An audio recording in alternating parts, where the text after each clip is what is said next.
तो हेलो दोस्तों, स्वागत है आपका मेरी एक और नई वीडियो में। तो इस वीडियो के अंदर मैं बात करने जा रहा हूँ पहली कार। जी हाँ, हमारी पहली कार मर्सिडीज, ऑडी, BMW। नहीं नहीं भाइयों, ऐसी कार नहीं, बहुत ही स्पेशल और इंटरेस्टिंग कार होगी आपकी पहली। तो मेरा नाम दीपांशु है, मैं साउथ ऑस्ट्रेलिया एडिलेड के अंदर रहता हूँ पिछले 6 साल से। तो मैं आपको इस वीडियो के अंदर बताने वाला हूँ कि जो मिस्टेक्स आपने गाड़ी लेते समय नहीं करनी और किन किन चीजों का आपको ध्यान रखना है। बात करते हैं कि गाड़ी की आपको जरूरत है नहीं। अगर आपका काम 20 से 25 किलोमीटर है सिटी से या फिर आपके घर से, तो मैं आपको रेकमेंड करूंगा कि आपको कार चाहिए ही चाहिए। अगर आपका काम सिटी के अंदर है, आप ट्रांसपोर्ट यूज कर सकते हो, जैसे ट्रैम या बस यूज कर सकते हो, तो आप वो भी यूज कर सकते हो, वो भी रिलायबल है सिटी के अंदर। बट यार, अगर आप नाइट शिफ्ट करते हो ना भाई, आपको कार डेफिनेटली चाहिए। सेकेंड थिंग आपने ध्यान रखनी है, आपका बजट क्या है। मेरे हिसाब से गाड़ी का बजट $3000 से लेकर $5000 तक होना चाहिए, क्योंकि भाई 1000-2000 में कोई भी अच्छी गाड़ी नहीं आती। जो भी आपको मिलेगी ना भाई, वो बिल्कुल स्क्रैप कचरा होगा, बिल्कुल कचरा। आपको कम से कम 3 से 5000 तक की गाड़ी अपने बजट में लेकर चलनी। और भाई मेक श्योर रखना, आप लग्जरी गाड़ियों की तरफ मत भागना, जैसे ऑडी एंड BMW मैंने बताया था। आपको रिलायबल ब्रांड्स लेने हैं, जैसे Hyundai, टोयोटा, मित्सुबिशी। इन गाड़ियों को आपने ज़्यादा प्रेफर करना है, क्योंकि ये गाड़ियाँ बहुत रिलायबल होती हैं, इनकी एवरेज भी अच्छी होती है और ये चलाने में भी बहुत मस्त होती है। मैं अपनी पहली कार की बात करूँ तो मेरे पास ही टोयोटा इको, मैंने वो ऑलमोस्ट $3000 की ली थी और मैंने उसको 2 साल चलाया था। Almost 2 lakh kilometre, 1.5 lakh kilometre चलाई थी मैंने वो, और मैंने $3000 की ही सेल कर दी। तो आप टोयोटा की गाड़ी लोगे, it's a kind of asset हो जाएगी आपकी, ना कि वो लाइबिलिटी होगी आपकी। तो मैं प्रेफर करूंगा पहली गाड़ी टोयोटा की लो। मेरी प्रेफरेंस हमेशा टोयोटा ही रहती है। तो सेकंड में बात करते हैं, कार फाइनेंस पे लो या कैश पे। भाई ये कनाडा नहीं है, यहाँ पे हमेशा हमें ऑलमोस्ट कैश में ही लेनी पड़ती है। तो भाई मैं प्रेफर करता हूँ कि आप गाड़ी कैश पे ही लो, क्योंकि यार यहाँ पे प्राइवेट लैंडर जो हैं, प्राइवेट जोन से भी फाइनेंस वाले होते हैं ना भाई, उनका इंटरेस्ट बहुत ज़्यादा हाई होता है और तुम्हें वो तुम्हारे वीज़ा कंडीशंस के हिसाब से ही गाड़ी देंगे। जैसे आपका वीज़ा 2 साल का है ना, तो आपकी वो किस्त 2 साल की ही बनाएंगे। तो मैं आपको पहले रेकमेंड करता हूँ कि आप पहली गाड़ी हमेशा अपनी कैश लो, थोड़ा काम कर लो, मेहनत कर लो, तो उससे कमा कर लो। तो अभी हम बात करने वाले हैं रजिस्ट्रेशन एंड इंश्योरेंस की। तो रजिस्ट्रेशन की बात करूं तो भाई आपकी 3 महीने के रजिस्ट्रेशन होते हैं यहाँ पे। $170 की रजिस्ट्रेशन होती है, वो ऑलमोस्ट 3 महीने की।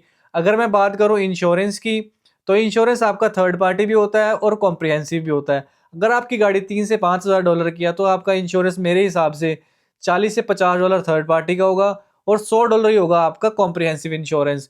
मैं रेकमेंड करता हूँ जो भी लोग भाई जिनको गाड़ी चलाना नॉर्मल आता है, तो वो कॉम्प्रिहेंसिव इंश्योरेंस प्रेफर करें, ताकि आपकी गाड़ी कहीं भी ठुकती है, किसी के अंदर भी ठुकती है, तो अब वो दोनों को कवर कर लेगी, ना कि एक को कवर करेगी। बट थर्ड पार्टी आपका अगले बंदे का तो कवर कर ही देगी। तो भाई मेरा मेन रिकमेंडेशन ये रहेगा, आप गाड़ी खरीदो और पहले इंश्योरेंस कराओ, क्योंकि इंश्योरेंस भाई मस्ट है। मेरे पास एक बहुत अच्छी स्टोरी है आपको बताने के लिए इंश्योरेंस की। मेरा एक दोस्त था, उसने गाड़ी खरीदी थी भाई, और उसने इंश्योरेंस नहीं करवाया था। तो भाई वो राइट टर्न मार रहा था, नो राइट टर्न पे राइट टर्न मार दिया। उसने नया नया आया था, गाड़ी ले ली थी। तो भाई उसका इंश्योरेंस तो था नहीं, उस बंदे को $10,000 का लॉस हुआ फर्स्ट मंथ के अंदर, क्योंकि उसको अपनी गाड़ी भी ठीक करवानी पड़ी और अगली गाड़ी उसने पूरी खत्म कर दी थी, तो उसको लॉस भरना पड़ा ऑलमोस्ट $10,000 का। तो ये गलती आपने बिल्कुल नहीं करनी। इंश्योरेंस ऑलवेज इंपॉर्टेंट चेक्स जरूर करने हैं, लाइक PPSR रिपोर्ट। ये रिपोर्ट भाई आपको ऑनलाइन मिल जाएगी, मेरे ख्याल $2 लगते हैं इस रिपोर्ट को चेक करने के। तो ये रिपोर्ट आपको मिल जाएगी। बट आई थिंक अगर आप सर्विस रिकॉर्ड्स की बात करो, सर्विस रिकॉर्ड आपको $3 से $5 की गाड़ी में नहीं मिलेंगे। बट मैं रेकमेंड करूंगा, अगर आप ओनर से मांगते हो, किसी गोरे से गाड़ी लेते हो, किसी फॉरनर से गाड़ी लेते हो, उसके पास रिकॉर्ड होते ही होते हैं।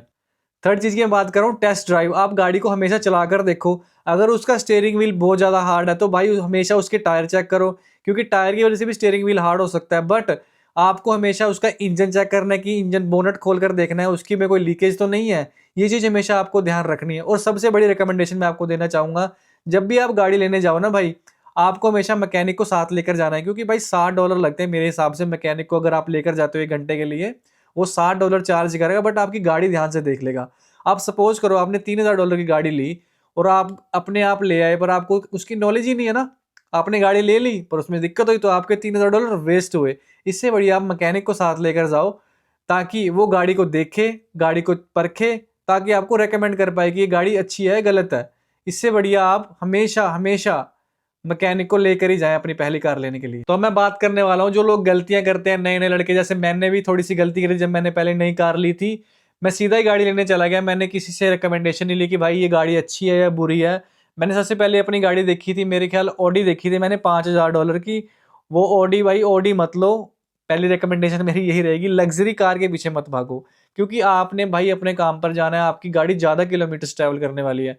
तो हमेशा आप रिलायबल कार लो। रिलायबल कार्स के अंदर मैं दोबारा ब्रांड बता रहा हूँ, हायुंडई, टोयोटा, मित्सुबिशी, इन ब्रांड्स को लो। ये ब्रांड्स भाई बहुत ही रिलायबल होती है। आई थिंक मैं ऑलमोस्ट एवरेज की बात करूँ तो एक गाड़ी जो ये होती है अब ऑलमोस्ट 40 लीटर्स में आपकी 500 किलोमीटर ही चलती है। इंडिया नहीं है भाई, इंडिया के अंदर गाड़ियाँ 20-20 की एवरेज देती हैं।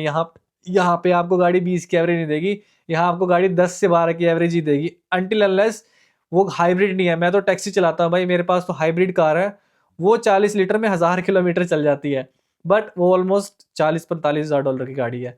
जब आप 3 से 4 हज़ार डॉलर की या 5 हज़ार डॉलर की गाड़ी लोगे ना, तो भाई आपको इतनी ही एवरेज देगी, 10 से 12 की एवरेज ही देगी। भाई मैं रेकमेंड कर रहा हूँ कि आपको पेट्रोल गाड़ी लेना, डीजल कार मत लेना, ठीक है ना भाई।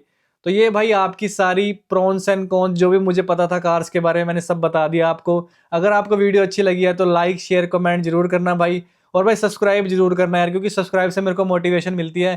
क्योंकि मेरा नया नया चैनल है भाई, 12 घंटे की शिफ्ट भी करता हूँ और वीडियोज भी बनाता हूँ अपने अपने फन के लिए और तुम्हारे फन के लिए, तुम्हें बताने के लिए कि भाई यहाँ पे क्या चल रहा है। चलो ठीक है, bye bye, good night, Ram Ram.